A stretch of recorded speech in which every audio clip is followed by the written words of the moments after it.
하루입니다. 오늘도 복된 하루를 하나님이 허락하신 줄 믿습니다.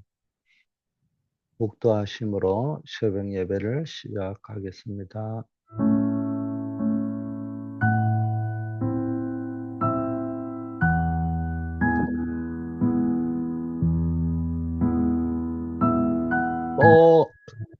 아버지 하나님 감사합니다.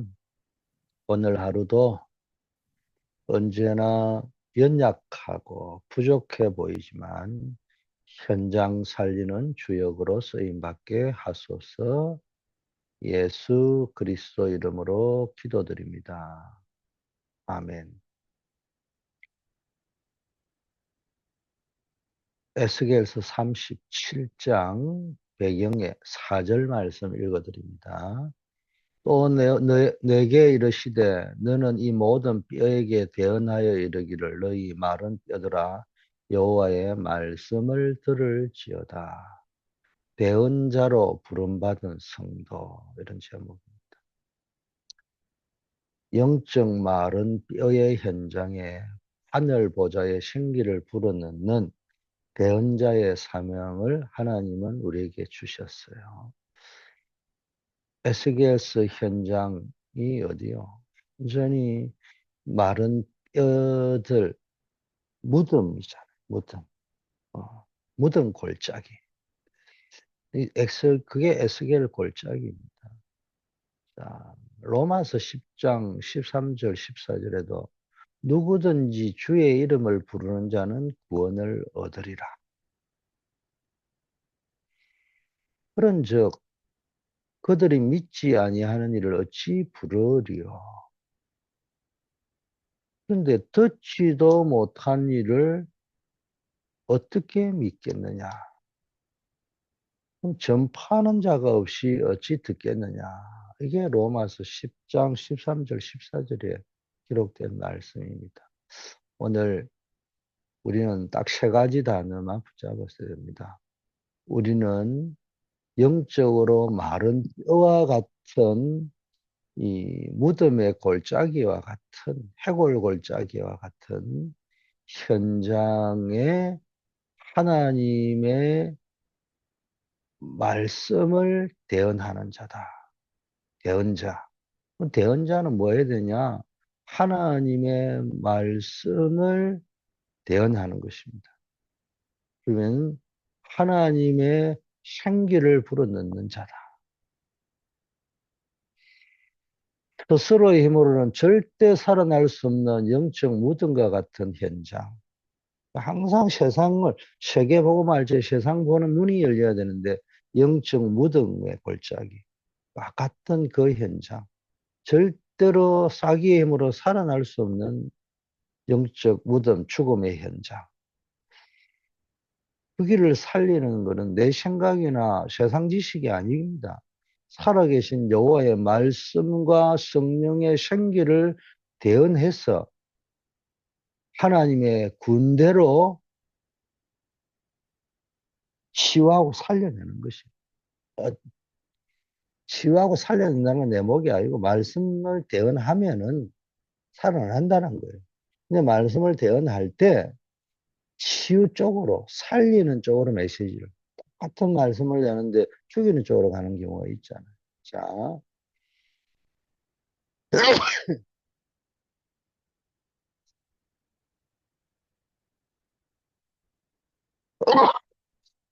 우리는 또 영적 대언자지만 영적 의사로도 부름을 받았잖아요.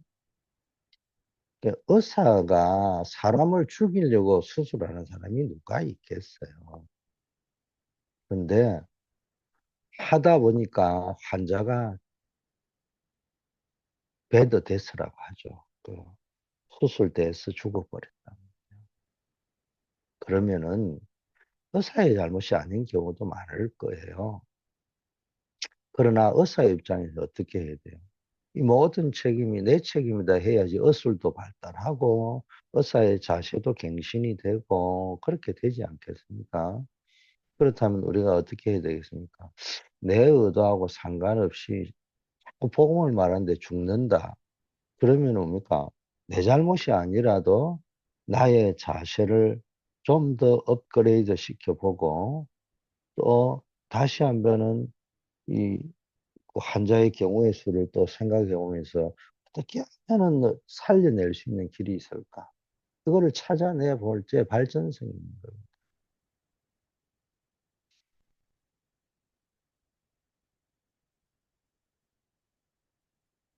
모든 시대마다 영적 위기가 있었잖아요. 영적 암흑의 시대가 있을 거예요. 마른 뼈다귀의 골짜기와 같은, 해골 골짜기와 같은 그런 시대들이 있었습니다. 이때 성경이 말하는 답이 뭡니까? 그 역사를 통해서 우리에게 보여주는 해답이 뭐냐? 다른 것과 안 된다는 거예요.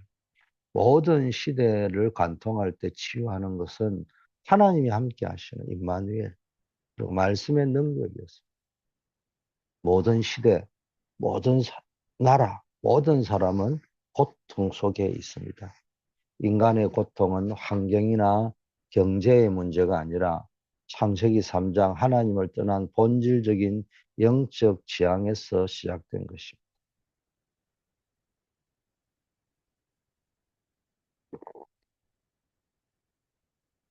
모든 사람이 예외 없이 사단의 올무에 묶여 고통당하고 있으므로 우리는 현장에 포장된 모습에 방심하지 말고 문제가 가득한 현실 앞에서 당황하거나 두려워할 필요가 없습니다.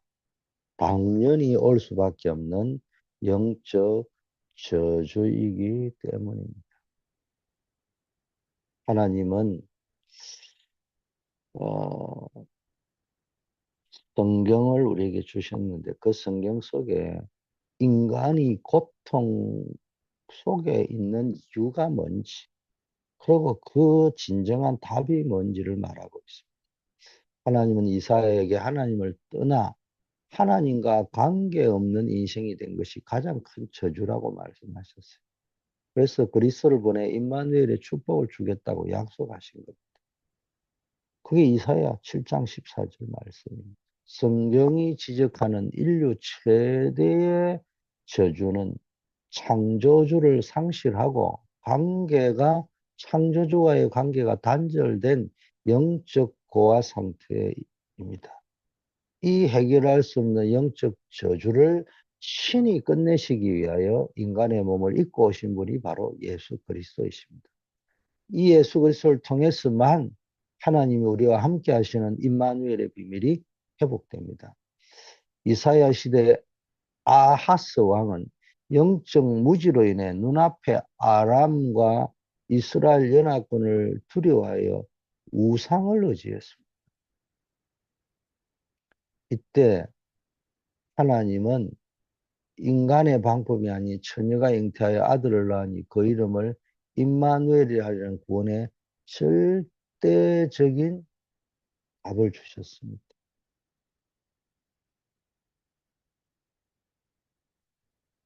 예레미야에게는 뭡니까? 이때 우리가 늘 이런 성경 속에서 뭡니까? 성경에 보면 예레미야에게는 내가 부르짖으면 내가 응답하겠고 말씀 응답하겠다고 말씀하셨습니다.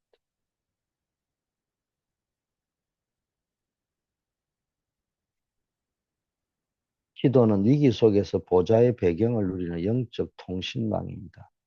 감옥들에 갇힌 처참한 상황일지라도 대언의 말씀을 붙잡고 부르짖을 때 인간이 상상할 수 없는 크고 엄밀한 일을 보이십니다. 예레미야가 시대들에 갇혀 미래가 보이지 않던 절망의 순간에 여호와께서는 일을 행하시고 그것을 만들어 성취하는 분으로 나타나서 기도를 통한 미래 회복의 언약을 확정해 주셨습니다. 이게 예레미야 33장 1절에서 3절 말씀입니다. 예레미야 애가에서는요, 후대에게 젖을 주거나 때를 따라 떡을 떼어줄 사람이 없었어. 후대가 죽게 되었으나 여호와께 부르짖으라고 하셨어요. 복음이 끊어진 것은 후대의 멸망으로 직결됩니다. 영적인 양식인 그리스도의 언약을 전달해 주지 않으면은 미래 세대는 영적인 기갈로 처참하게 죽어가게 됩니다. 이 재앙을 막는 유일한 방법은 통곡하며 여호와의 언약을 회복하는 부르짖음의 기도입니다. 예루살렘 성령이 함락될 때 영적 양식이 없어 어린이들이 길거리에서 기절하던 참상을 예레미야는 에가스에 기록하고 있고요. 밤중에 일어나 주의 얼굴 앞에 마음을 물쏟듯 하고 부대들의 생명을 위해 손을 들라고 애끓는 중심을 터했습니다. 에스겔서에서는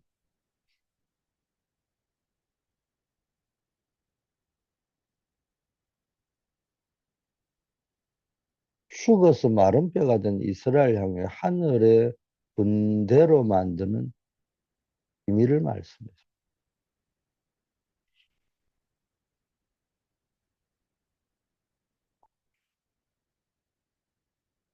어떻게 그건 절대 불가능한 일이 일어날 수 있습니까? 그 방법은 살아있는 말씀에 붙잡히는 거예요. 영적으로 완전히 소망이 끊어져 마른 뼈다귀처럼 황폐해진 개인과 가문, 민족이라 할지라도 살아계신 여호와의 말씀이 임하고 그 말씀에 전적으로 사로잡히면은 죽은 자가 살아나 보호자의 군대가 되는 재창조의 역사가 일어납니다.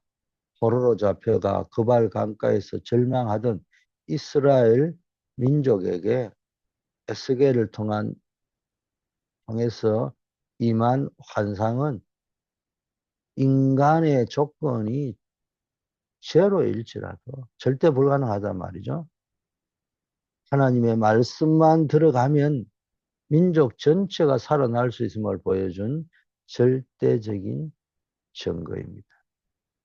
인간의 무능을 끝내는 보좌의 말씀으로 각인, 뿌리, 체질되고 편집, 설계, 디자인 하시기를 바라겠습니다. 내 노력과 지혜를 내려놓고 매일의 강단을 통해 선포되는 하나님의 살아있는 말씀에 나를 온전히 붙잡히게 디자인하십시오. 그것이 고통을 멈추는 시작이 될 것입니다. 쉽게 말하면 내 영적 상태가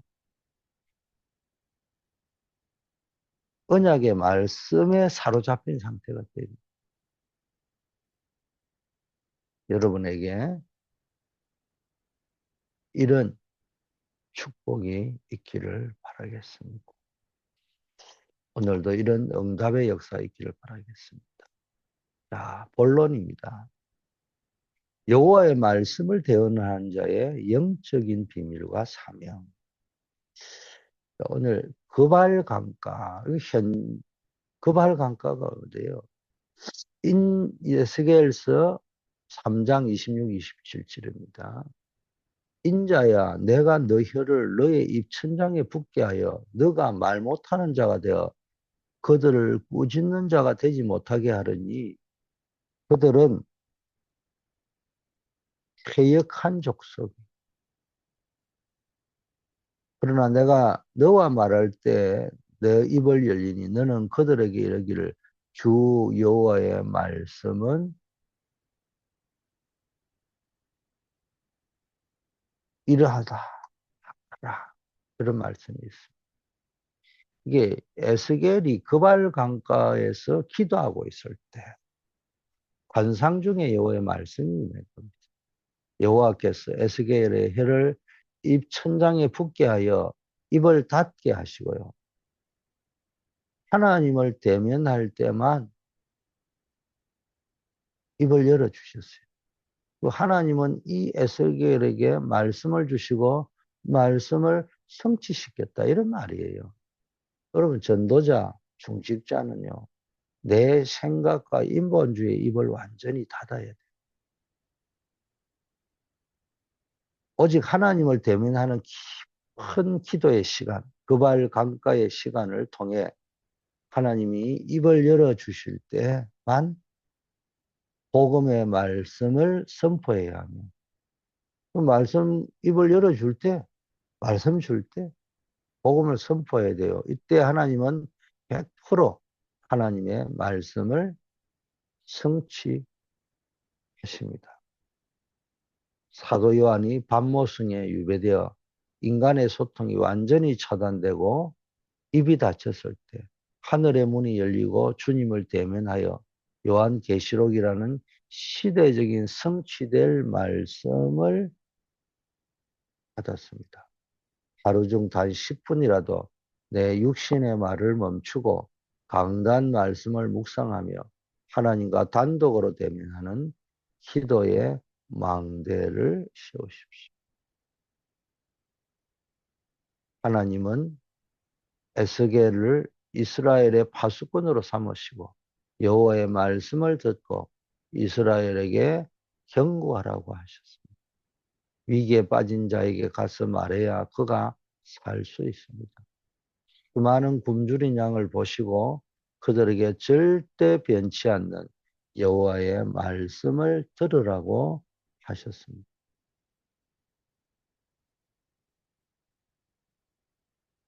에스겔서 33장에 나와 있는 이 우리에게 주신 이 파수꾼의 사명, 우리의 첫 번째 사명입니다.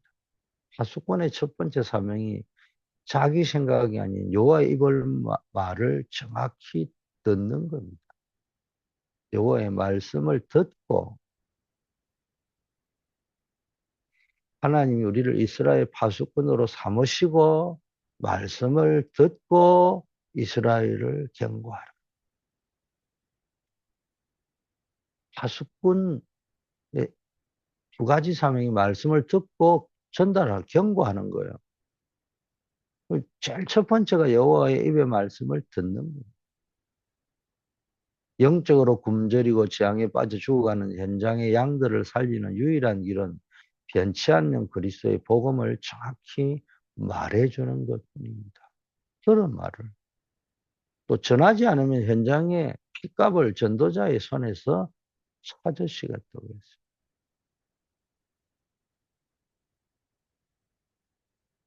노아는 타락한 네피림 시대의 재앙을 내다보고 방주를 예비하며 심판을 경고하는 의의 파수꾼으로 부름을 받았습니다. 비록 세상은 조롱했으나 노아는 들은 말씀을 변함없이 대언하여 자기 가족과 생명들을 보존했습니다. 내 주변에 영적 문제와 정신적 고통으로 방황하는 이들을 볼 때 두려워하지 말고 들은 복음의 말씀을 확신 있게 전달하는 영적 파수꾼의 사명을 감당하시기를 바라겠습니다.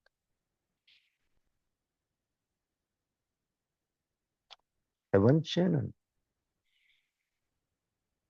내게 거발 강가, 기도의 망대를 세우는 거발 강가가 있어야 됩니다. 둘째, 우리의 여정이 파수꾼의 여정이라는 거예요.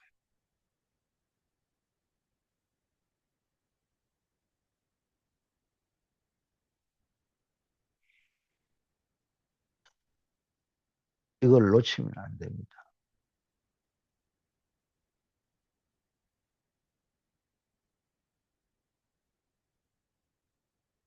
세 번째는 뭡니까? 영적 망대인 거발 강가에서 영적 망대를 세우고 파수꾼의 여정을 걸어가면서 이제 우리는 대언자가 돼야 돼요.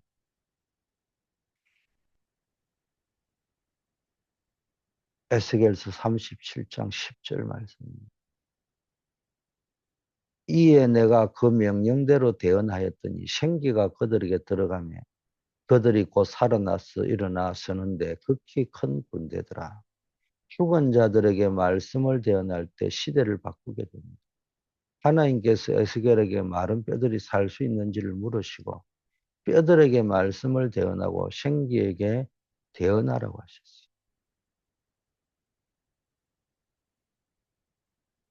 그때부터 뼈들이 살아 움직이기 시작했습니다. 에스겔아, 이 마른 뼈들이 살 수 있겠냐? 여호와께서 하신다고 했어요. 그때 여호와께서 할 수 있다고 하니까 뼈들에게 말씀을 대언하고 생기에게 대언하라는 거예요. 그래서 그 뼈들에게 말씀을 대언하고 생기에게 대언할 때 뼈들이 살아 움직이기 시작했습니다. 이들이 군대로 바뀐 것입니다. 대언은 하나님의 대리자로서 선포하는 우주적인 사건입니다. 영적인 송장과 같은 인간에게 그리스도의 생명의 말씀이 대언되고 창조의 생기 성령이 들어가며 무덤이 열리고 살아나는 시대의 문화를 바꾸는 전도 제자의 큰 군대로 완전히 재창조됩니다. 마가다락방에 모인 제자들이 성령의 충만함을 받고 예루살렘 거리에 나가 부활하신 그리스도의 언약을 대언했을 때 영적으로 메말라 있던 유대인 3천 제자가 한날에 살아나 예루살렘을 뒤흔드는 교회의 대군대를 이루었습니다. 낙심한 낭망자나 무기력에 빠진 스스로를 향해 매일 선포하십시오. 내 안에 여호와의 생기가 임할지어다. 마른 뼈와 같은 무능은 예수 그리스도의 이름으로 치유될지어라고 보좌의 능력을 대언하시기를 바랍니다. 성전 문지방에서 흘러내리는 보좌의 물과 만물의 소생. 우리는 예배할 때 하나님께 모든 것을 맡겨야 합니다. 방단에서 흘러나온 물이 바다와 모든 생물을 살리고 죽은 땅을 살려냈습니다. 인간의 염려와 두려움이 사단이 틈타는 통로가 되기 때문에 대언의 말씀을 믿고 예배 시간에 모든 무거운 짐과 염려를 보좌 앞에 온전히 맡겨버려야 영적 싸움에서 승리합니다. 방단에서 흘러나오는 생명의 말씀은 영적인 물과 같았어. 발목을 지나 무릎과 허리를 거쳐 헤엄칠 수 없는 거대한 강이 되었듯이 우리의 삶 전체를 완전히 장악하고 지배해야 참된 치유가 일어나요. 말씀의 강물이 닿는 곳마다 죽은 바다가 살아나고 수많은 생물이 소생하듯이 강단 말씀의 흐름을 타는 성도의 현장에는 경제, 건강, 인간관계 등 모든 죽어있던 인프라가 살아나는 재창조의 응답이 옵니다. 오늘 날 세계 현장은 하나님의 말씀이 없어 영적으로 바싹 메마른 마른 뼈와 같은 골짜기이다. 하나님이 우리를 이 죽어가는 237 나라와 5천 종족의 항무지를 살릴 파수꾼과 대언자로 부르셨음을 명심해야 됩니다. 현장에 죽은 영혼들에게 그리스도의 생기를 대언하여 그들을 하나님 나라의 군대로 일으켜 세우는 전도와 선교의 올인을 시작하십시오. 복음의 양식이 없어 거리에 쓰러지는 후대들의 영적 기가를 막아야 합니다. 우리 교회가 금토일 시대를 열어 렘넌트들에게 세상의 상처나 지식이 아닌 살아 역사하는 여호와의 말씀을 심어주고 기도의 망대를 디자인해 줘야 합니다. 우리 후대들이 교회 안에 흘러넘치는 생명수의 물줄기를 마시고 자라나 시대를 살릴 보좌의 군대로 일어나도록 모든 중직자와 성도들이 영적 배경이 되어 주시기를 소망합니다.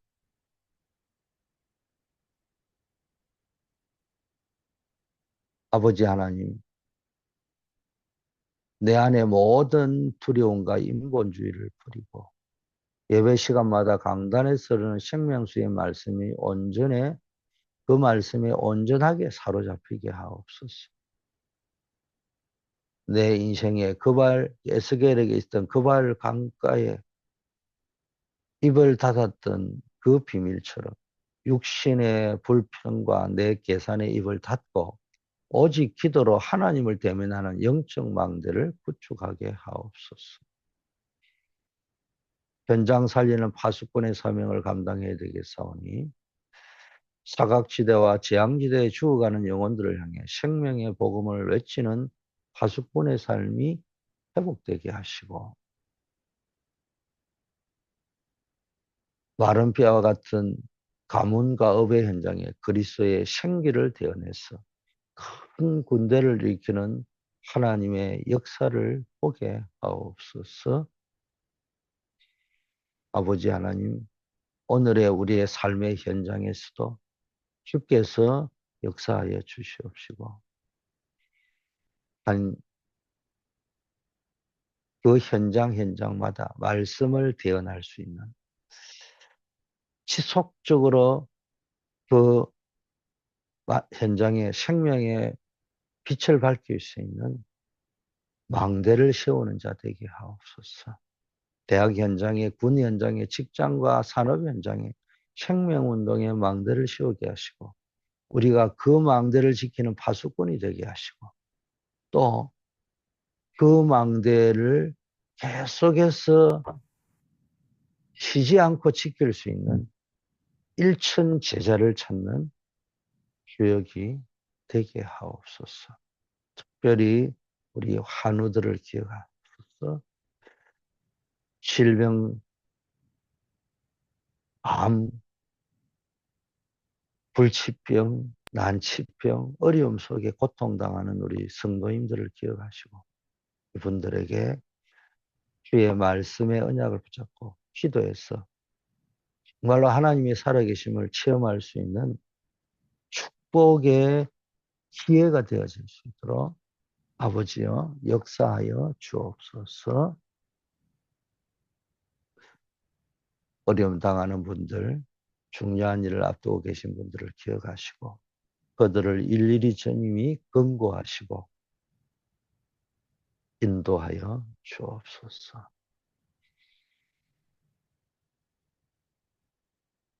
우리 새벽을 밝히는 우리 사명자들이 하나님의 큰 은혜가 넘치게 하시고, 불가리아를 향한 우리 선교팀의 여정 속에 가는 팀들, 보내면서 뒤에서 기도하는 팀들, 하나님이 또 현장에 있는 그 현지인들 팀 속에 하나님이 역사하시고, 우리가 9월 달에 있을 선교 대회 속에도 하나님 우리 중남미 선교사들을 초청해서 여기서 특별한 훈련들을 좀 하려고 합니다. 하나님 인도하시고, 그들이 오기 위해서는 여러 가지 항공료, 비자 이런 등등 많은 비용들이 듭니다. 하나님이 이 물질도 주께서 풍성하게 채워주실 줄 믿습니다. 하나님이 인도하옵소서. 예수 그리스도 이름으로 기도드립니다. 아멘.